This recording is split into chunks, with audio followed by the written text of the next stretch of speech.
The heart has learned its lesson. You'd be hers if only she would call. In the wee small hours of the morning, that's the time you miss her most of all. Hello. In today's video,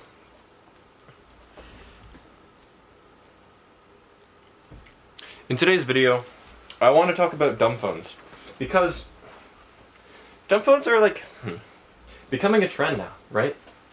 And a lot of people are getting into it, and I think that they're getting into it for the wrong reasons.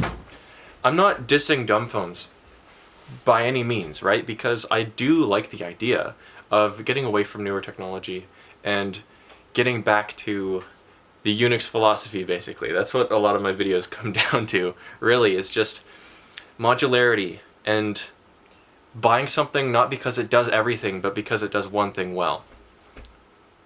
And modern smartphones are the complete antithesis to that, right? It does everything, and you sort of don't feel the need to buy any other separate products because smartphones do it all, but they do it all really poorly. Well, some things not so much, but you get what I mean. So the return to a simpler time with a simpler cellular phone that sits in your pocket is aligned with that philosophy of living more simply. Now, what I think the problem we're running into is people are doing so just because they're hopping on a fad without thinking about the consequences of doing so. Now, dumb phones are a lot of money from what I've seen, like the punked phone. People are getting this cat flip phone. I've heard that's pretty popular. Now, there's nothing wrong with these devices.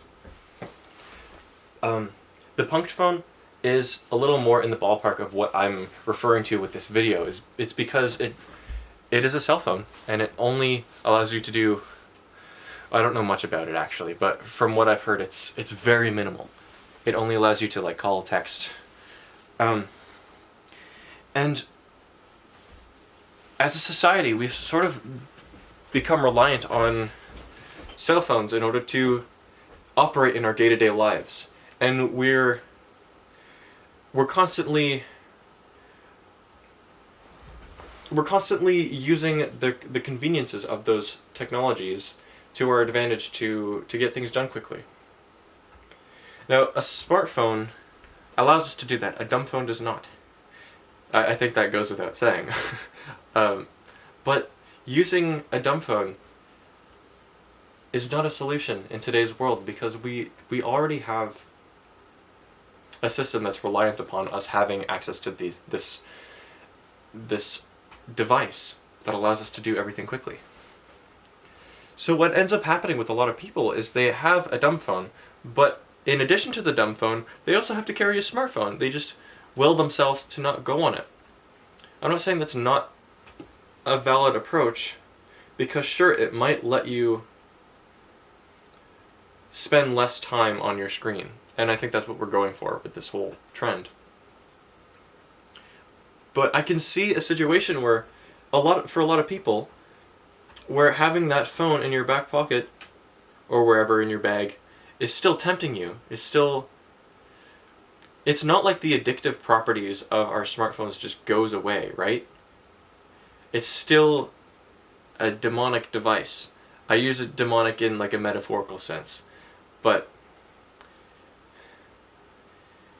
if you're carrying both of those devices in tandem, it makes no sense, to me at least, because you're always going to feel tempted by your backup smartphone for when your dumb phone fails.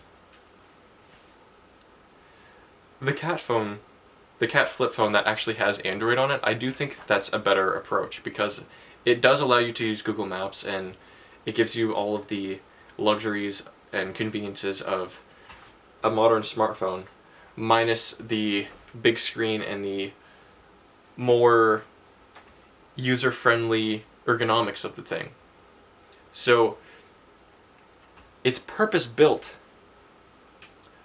to be functional. It's not purpose-built to capture your attention and make you go on it for as long as possible. And I think that's the design philosophy that we should be getting at more.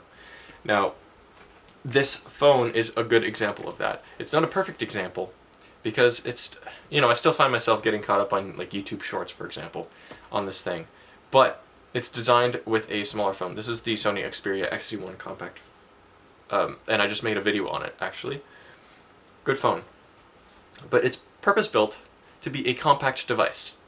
And what that means is that it's not as easy to interface with it. But it's still a smartphone. It still allows me to do everything I need to do that a modern flagship smartphone would allow me to do. And I think this is a much better solution than having a really dumb phone and a really big, clunky, attention-sucking fiend of a smartphone. What am I saying? What are these words? Anyway. I think you get what I'm getting at, though, right? To have a device that's constantly, like, in the background, in the back of your mind, sort of begging to be played with and interacted with, it's not healthy.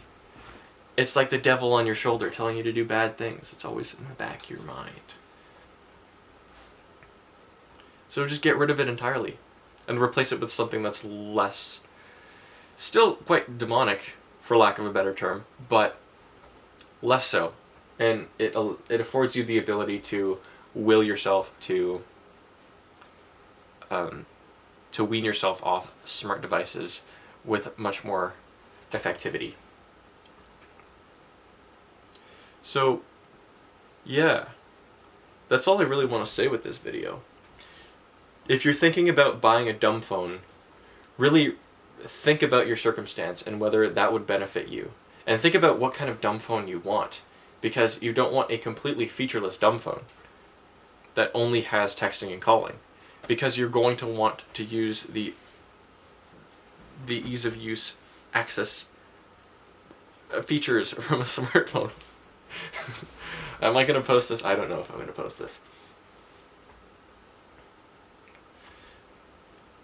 So make that distinction clear in your mind, what you want to get, before you actually get it. Because on the surface, a dumb phone that's really simple seems like a good idea, until you actually have to use it.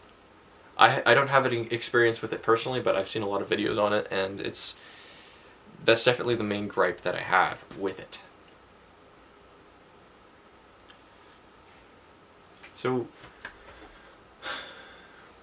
this kind of boils down to what kind of philosophy you want to have for yourself. If you have a strong moral philosophy, or a strong ethical foundation for your actions, then you don't even need to see this video, because you already know what's good for you.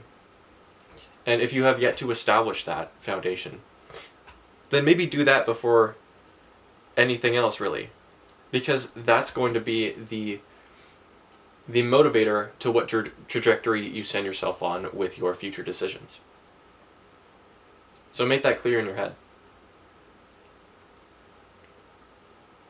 For me personally, it's mostly the Unix philosophy.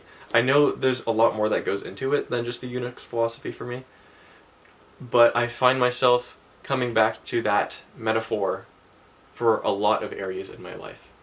Don't make things overcomplicated. Just make things simple and make things usable. Make something that does it well. And I guess you could say the dumb phone does follow that philosophy, which is the hard part of this. But there's like a tension here. There's a tension between what is good for you and what is convenient. And that's always going to be a power struggle of those two different facets of products and life in general. And oftentimes people go with one and they sacrifice the other, and they go their whole lives without realizing that you sort of need ergonomics and aesthetics for something to be beautiful, if that makes sense. You need something that follows the Unix philosophy, but only to a certain extent, to the extent to which it is useful. If we're going to bring this back to, let's say, Linux, for example, a lot of people still use systemd, even though it's bloated. I run a systemd device on my ThinkPad, which is actually right there, but my main desktop uses another init system called OpenRC. Now, if you don't know what that is, it's basically just a low-level process that's responsible for starting up all of your other system processes. And the one that's on most Linux distributions right now is called systemd. It's very inefficient. Or not inefficient, I should say, but very bloated. It's super feature-rich, and it doesn't need to be. It should just be simple and do one thing very well. That's what OpenRC is. That's what Runit is. But they haven't caught on yet because it's just so darn convenient to use systemd. Same with the Linux kernel. It's quite bloated. It has a lot of features in it that are redundant, that you don't need for your own system. A lot of drivers, a lot of that kind of stuff. But people use it anyway because it just works.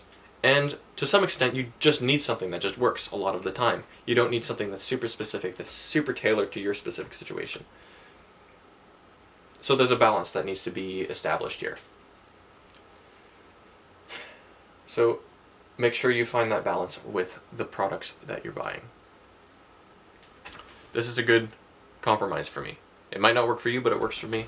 And that's all I have for this video. Thank you for watching. If you stuck around this long, comment brown cows. Thank you. Goodbye.